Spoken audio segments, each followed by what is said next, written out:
Vous n'avez pas pu passer à côté, ce week-end a marqué un véritable tournant. Dans la nuit de samedi à dimanche, les États-Unis ont donc attaqué l'Iran et sont entrés de fait dans cette guerre. Mais alors, comment est-ce qu'une telle attaque a pu se produire? Que dit le droit international sur un tel bombardement et à quoi faut-il s'attendre désormais? On va essayer d'analyser le mieux que possible tout cela. Salut, c'est Hugo, j'espère que vous allez bien. C'est donc le sujet à la une des actualités du jour. Alors, vous l'avez peut-être suivi directement sur notre compte Instagram où j'ai essayé de vous informer le mieux possible aux alentours de 3 à 4 heures du matin.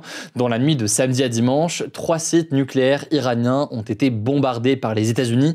Il s'agit des sites de Fordo, Natanz et de Ispahan. Cette offensive, appelée marteau de minuit, elle a été autorisée par Donald Trump après plusieurs jours d'ambiguïté sur une éventuelle intervention des États-Unis en Iran. Et l'objectif affiché par Trump, anéantir la capacité nucléaire de l'Iran. Et ce, alors qu'Israël accuse l'Iran depuis des années de vouloir développer l'arme nucléaire et de vouloir détruire l'État israélien. De son côté, la République islamique d'Iran répète depuis des années qu'il n'en est rien, que le développement n'a qu'une vocation civile. À noter enfin qu'Israël, de son côté, dispose de l'arme nucléaire, même s'ils ne le disent pas publiquement. Ça a été confirmé par de nombreux chercheurs. Enfin, dernière chose, il faut comprendre que du côté d'Israël, mais aussi potentiellement du côté des États-Unis, on revient là-dessus après, il y a une volonté de plus en plus affichée de mettre fin et de faire chuter le régime iranien. Autrement dit, des ambitions qui iraient bien au-delà d'une simple volonté de destruction du nucléaire iranien. Je vous renvoie aux actus du jour qu'on a posté ces derniers jours sur le sujet. Alors, un mot rapidement sur cette stratégie du côté des États-Unis. En fait, elle a reposé sur une forme de duperie militaire, une forme de tromperie qui visait à surprendre l'Iran et le reste du monde. En effet, jeudi, Trump déclarait se laisser 2 semaines pour décider d'une éventuelle implication des États-Unis dans cette guerre. Sauf que, en réalité, en coulisses, de nombreuses révélations et de nombreux mouvements montrent que les préparatifs étaient déjà bien avancés au moment de cette déclaration. Alors, pour mieux comprendre comment tout ça s'est déroulé, et bien finalement, samedi, des bombardiers ont décollé d'une base militaire dans le Missouri aux États-Unis. Une partie de ces bombardiers a été envoyée vers l'ouest en direction de l'île de Guam, qui est dans le Pacifique, qui accueille aujourd'hui une base militaire états-unienne. L'objectif en fait avec cela, c'était de détourner l'attention et les capacités de surveillance de l'Iran. Sauf que en parallèle, eh bien, un autre groupe de bombardiers s'est dirigé discrètement vers l'est, donc en direction de l'Iran, en réduisant au minimum les communications. L'opération, elle a été coordonnée par un nombre restreint de hauts responsables civils et militaires aux États-Unis, et ça a notamment mobilisé plus largement 125 avions et un sous-marin à missiles guidés. Et finalement donc, en fin de journée, Trump a autorisé les frappes et donc il y a eu 3 sites nucléaires en Iran qui ont été touchés entre 18h40 et 19h05 heure des États-Unis, donc vers 2h10 du matin en Iran. Ce qui fait donc typiquement que moi j'en ai parlé sur Instagram vers 3h, 4h. Donc le temps que ce soit communiqué publiquement du côté des États-Unis et relayé par certains médias, c'était donc au milieu de la nuit en France. Et donc au site de Fordo ou encore de Natanz, eh bien les États-Unis ont largué des bombes anti-bunker qui sont capables de pénétrer des installations souterraines. C'est donc des bombes dont on parlait ces derniers jours, une capacité militaire en fait dont ne dispose pas Israël, mais dont dispose donc ici les États-Unis pour frapper ses capacités nucléaires. À noter qu'au-delà du débat sur ces bombardements venant des États-Unis, débat à l'échelle internationale dont on aura l'occasion de reparler évidemment dans la semaine, on peut noter dès maintenant que, ne serait-ce que d'un point de vue légal, ces bombardements posent des questions, que ce soit au regard du droit international ou même du droit à l'échelle des États-Unis. En effet, Donald Trump a lancé des frappes sans demander l'autorisation du Congrès, qui est donc l'équivalent du Parlement en France, et en principe, c'est seulement le Congrès qui a le pouvoir de déclarer une guerre. Alors ce que notent les soutiens de Donald Trump, c'est que le président des États-Unis, en tant que commandant en chef des armées, il peut parfois agir seul en cas d'urgence. C'est possible notamment depuis 1973, avec un pouvoir de ce type qui est encadré et une action militaire qui peut être déclenchée comme ça par le président tant qu'elle ne dure pas plus de 60 jours et qu'elle répond à une menace immédiate contre les États-Unis. Et c'est donc là l'élément qui fait beaucoup débat en ce moment aux États-Unis, puisque aucune menace imminente n'a été prouvée contre les États-Unis, puisque même si l'Iran est l'ennemi juré d'Israël qu'il menace de détruire depuis des années maintenant, et l'ennemi juré aussi des États-Unis, et ça ce n'est pas nouveau, eh bien les démocrates notamment, donc le camp opposé à Donald Trump, estiment qu'il n'y avait pas de menace directe et que c'est donc une décision allant à l'encontre de la Constitution. Par ailleurs, on ne va pas revenir sur tout cela à nouveau aujourd'hui, on en a déjà beaucoup parlé, on en a fait un post aussi sur Instagram, mais on peut noter que en mars dernier, la directrice du renseignement des États-Unis, Tulsi Gabbard, affirmait que l'Iran n'avait pas entrepris de produire une arme nucléaire et que le guide suprême iranien n'avait pas autorisé un programme d'armes nucléaires qu'il avait suspendu en fait depuis 2003. Bon, mais ça c'est la question nationale. Maintenant, sur la question internationale au regard du droit international, on peut rappeler que la Charte des Nations Unies, elle indique qu'on ne peut pas agresser un État sauf pour se défendre en cas d'attaque. Or ici, eh bien, l'absence de preuves concrètes sur une militarisation du programme nucléaire et une menace directe sur les États-Unis pourrait donc remettre en cause la légitimité des bombardements états-uniens. Alors parmi les points qu'on peut essayer d'analyser aujourd'hui, quel est l'impact réel de ces bombardements des États-Unis sur l'Iran? En effet, certes, Donald Trump a déclaré que les installations nucléaires iraniennes avaient été, je cite, intégralement et totalement détruites. Il avait aussi mis en garde l'Iran contre toute riposte, avertissant que les prochaines attaques seraient autrement plus importantes. Et les déclarations du président des États-Unis, elles ont été accompagnées de celles du premier ministre israélien Benjamin Netanyahou, qui s'est félicité de cette opération. Mais en réalité, derrière ces déclarations, des doutes persistent sur l'ampleur réelle des dégâts. Déjà parce que, il faut le rappeler, les sites ciblés, ils sont protégés par des bunkers profonds, notamment Fordo qui abrite des centrifugeuses 80 mètres sous une montagne.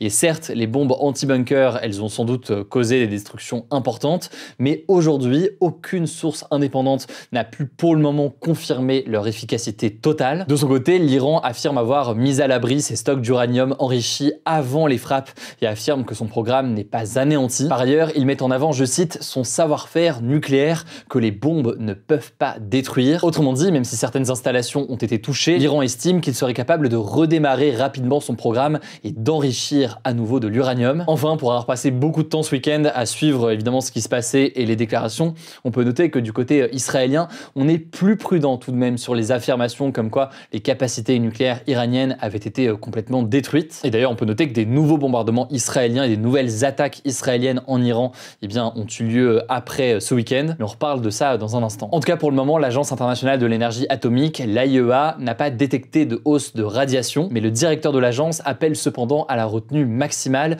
déclarant, je cite, que des attaques armées contre des installations nucléaires ne devraient jamais avoir lieu. Mais alors, quelle pourrait être la réponse de l'Iran? On aura l'occasion d'en reparler beaucoup plus en détail cette semaine.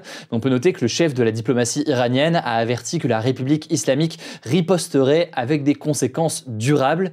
D'ailleurs, dans les heures qui ont suivi, l'Iran a lancé plusieurs salves de missiles sur Israël, ciblant notamment Tel Aviv et causant des dégâts matériels importants, ainsi qu'au moins 23 blessés. Par ailleurs, on peut noter que le président iranien a participé à une manifestation anti-américaine où la foule scandait « Vengeance, vengeance » face aux États-Unis. Et dans le même genre, les gardiens de la révolution, qui sont donc sous l'autorité directe du guide suprême iranien, ont averti que les États-Unis recevraient, je cite, une réponse regrettable. Mais dans les faits, il est assez peu probable que l'Iran attaque directement sur le sol des États-Unis. L'une des options pourrait être de frapper des bases américaines au Moyen-Orient.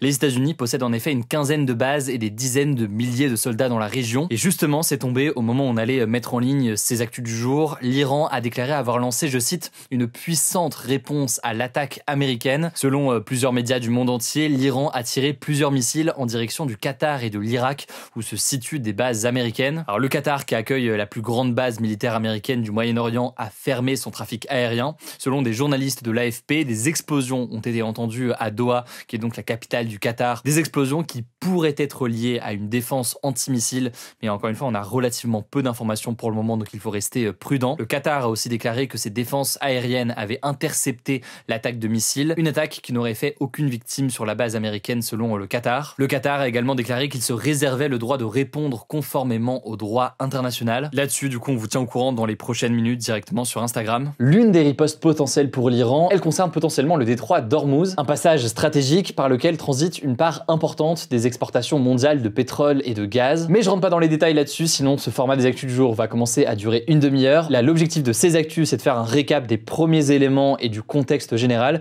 On analysera plus en détail tout ça dans la semaine. Enfin, on peut noter que certains analystes craignent que cette période, ainsi que les bombardements israéliens massifs depuis plusieurs jours maintenant, pousse l'Iran à détenir finalement l'arme nucléaire et à la développer. C'est la crainte donc d'un effet potentiellement contre-productif. On en avait parlé la semaine dernière directement sur notre compte Instagram. En tout cas, évidemment, ça fait réagir partout dans le monde. En Europe notamment, on s'inquiète d'une escalade. Emmanuel Macron notamment a appelé dimanche à éviter une escalade incontrôlée au Moyen-Orient. À noter au passage qu'en France, il y aura un débat sur cette situation qui aura lieu à l'Assemblée nationale mercredi soir à 21h30.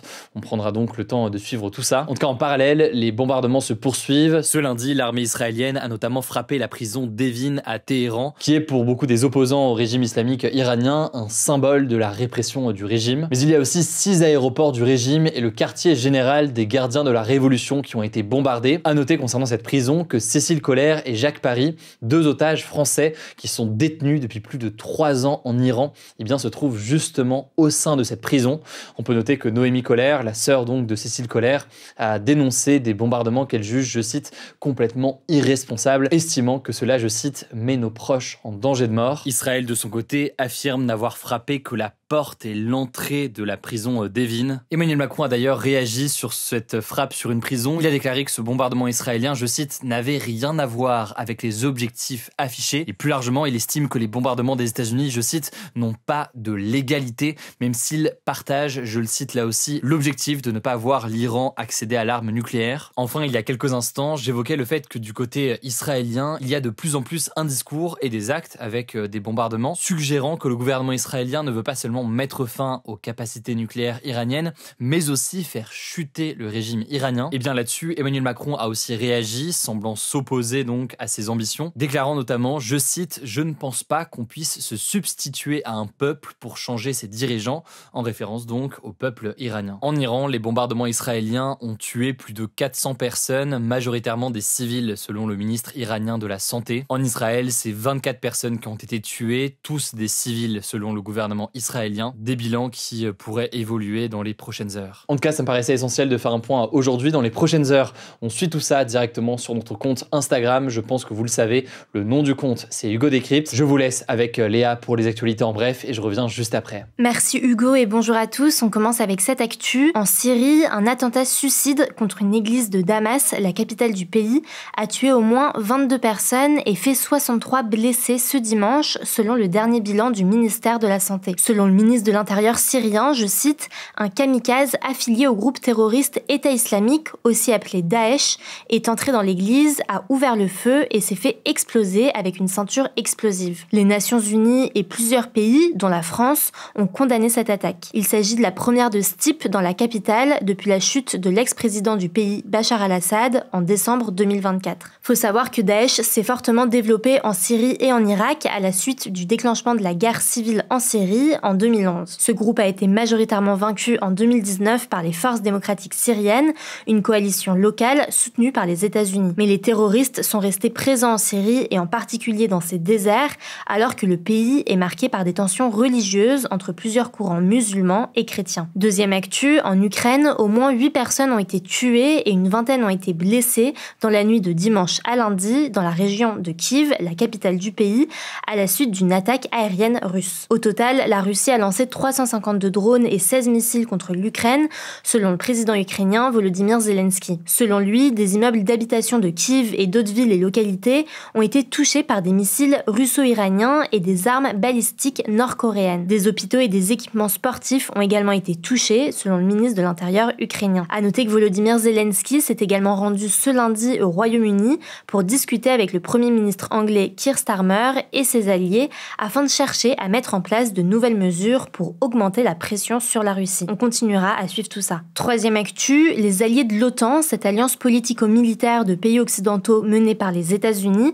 se sont accordés sur le fait d'augmenter les dépenses de défense à 5% de leur PIB d'ici 2035, selon l'AFP. Le PIB correspond à toutes les richesses produites par un pays en un an. En fait, quand on est membre de l'OTAN, il y a théoriquement une obligation pour les membres de consacrer au moins 2% de leur PIB aux dépenses de défense. Mais à l'heure actuelle, près d'1/3 tiers des membres de l'OTAN n'atteint toujours pas cet objectif. Alors on en a déjà parlé ces derniers mois, face à ça, Donald Trump a plusieurs fois menacé de quitter l'OTAN, ou en tout cas il a laissé entendre qu'il ne défendrait pas les membres de l'OTAN qui ne contribuent pas suffisamment au budget de l'Alliance, notamment en cas d'attaque de la Russie. Concrètement, le nouveau texte prévoit que les alliés consacrent 3,5% de leur PIB à la défense pure, comme les armes et les troupes, et 1,5% supplémentaire aux investissements de défense au sens large, tels que la cybersécurité et la mobilité militaire. À noter que l'Espagne est dispensée de cet objectif de 5%. Quatrième actu, l'ancien Premier ministre et actuel maire du Havre, Édouard Philippe, est accusé de détournement de fonds publics et de favoritisme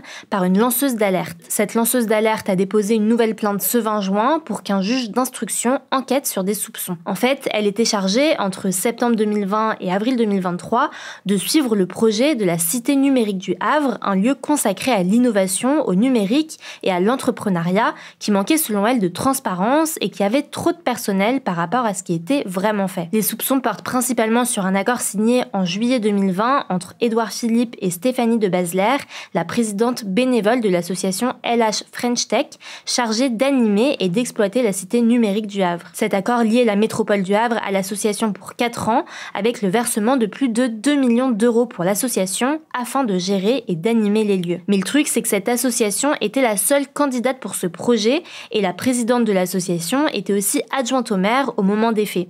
Donc elle aurait pu influencer la décision pour avantager directement son association. Édouard Philippe, qui pourrait se présenter à la présidentielle de 2027, dément toutes les accusations. Cinquième actu, les Jeux Olympiques et Paralympiques de Paris ont coûté 3 fois plus cher que prévu, selon la Cour des comptes qui contrôle l'utilisation de l'argent public en France. Selon elle, le montant des dépenses publiques engagées pour les Jeux de Paris de 2024 est évalué à près de 6 milliards d'euros. Ce montant comprend notamment ce qui a été dépensé pour la sécurité ou les infrastructures par exemple. Sauf que problème, le comité d'organisation des Jeux Olympiques de Paris 2024 estime de son côté les dépenses publiques à environ 2 milliards d'euros, donc 3 fois moins. En réponse, les organisateurs ont exprimé de sérieuses réserves sur la méthodologie retenue par la Cour et contestent les chiffres avancés qui seraient largement exagérés. La Cour des comptes, qui assume sa méthodologie, présentera en détail l'entièreté de son rapport le 1er octobre. On suivra ça. Et on termine avec cette actu, les médicaments anti-obésité peuvent être prescrits par tous les médecins depuis ce lundi. Ces médicaments étaient jusqu'ici uniquement prescriptibles par des médecins spécialisés en diabétologie, en nutrition et en endocrinologie, donc la médecine qui étudie les hormones. L'Agence nationale de sécurité du médicament a pris cette décision car certains patients étaient confrontés à des délais parfois trop importants pour consulter un spécialiste. Aujourd'hui, 3 médicaments sont concernés, le Wegovy, le Mounjaro et le Saxenda. À noter que ces médicaments ne doivent pas être utilisés pour la perte de poids à des fins esthétiques. Seules les personnes souffrant d'obésité ou de surpoids avec des complications médicales sont concernées. Merci beaucoup Léa pour ces actualités en bref. Alors je le disais, pour suivre l'actualité cette semaine, rendez-vous directement sur notre compte Instagram. Le nom c'est Hugo Décrypte et on a aussi une version newsletter à l'écrit. Je vous mets le lien directement en description. N'hésitez pas à vous abonner et vous pouvez vous désabonner à tout moment si finalement ça ne vous intéresse pas. Mais c'est une autre façon de s'informer. Prenez soin de vous, prenez soin de nos proches et puis on se dit à demain pour une nouvelle vidéo.